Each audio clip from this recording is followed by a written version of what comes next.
Well, I was born in County Wicklow. I grew up on a little farm there. There are, I had a big family. I have four brothers and four sisters. And I began, after school, I began working with what is now Aircom. And after 2 years with them, I decided to enter the seminary, become a priest. Um, and so since then, I've been working in different parishes in Dublin. I also worked for a number of years in England, in London, as a priest. And I'm back here in East Wall now for the last year or so. I really enjoy my work as a priest. I think you really see the good side of people as a priest. You see a lot of their, you have a chance to enter into their world in a way that a lot of other people couldn't. People often confide with you, often share things with you that they wouldn't even share, maybe with members of their family. Also, of course, you enter into people's lives at very significant moments of their life.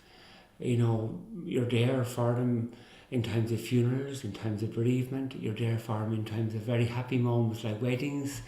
You're there for them like the very wonderful celebration of baptisms. And obviously here in the parish in East Wall, I like to get around to visit people. I've enjoyed visiting most of the parish so far, and I love meeting people, and it's also a way for me to get to know them and for them to get to know me. From when I was back as a young lad, I can remember it was something that came into my mind, was something that I felt I wanted to do. And even though it wasn't there all the time, there were moments when it would come back to me.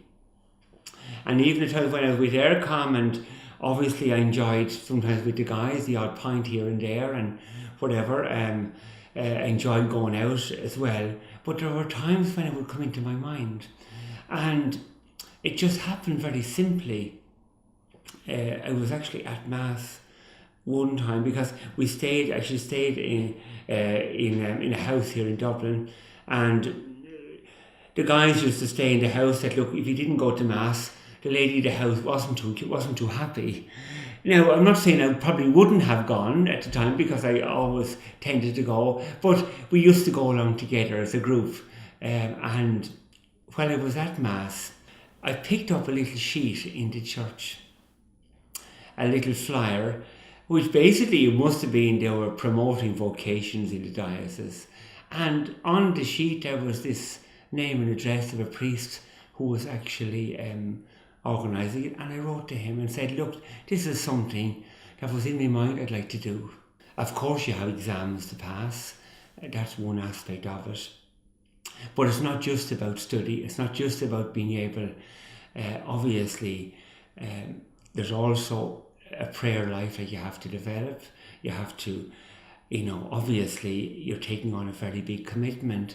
So if you don't have a commitment or a discovery of the closeness of God to you, it's not something that's going to stay with you afterwards. You do spiritual reading, you also do social work and pastoral activities to prepare you for what's involved as a priest. But for me, the most important thing of preparation really is to build a real closeness to God, because ultimately without that you wouldn't have I know I wouldn't have the strength and the ability to carry through.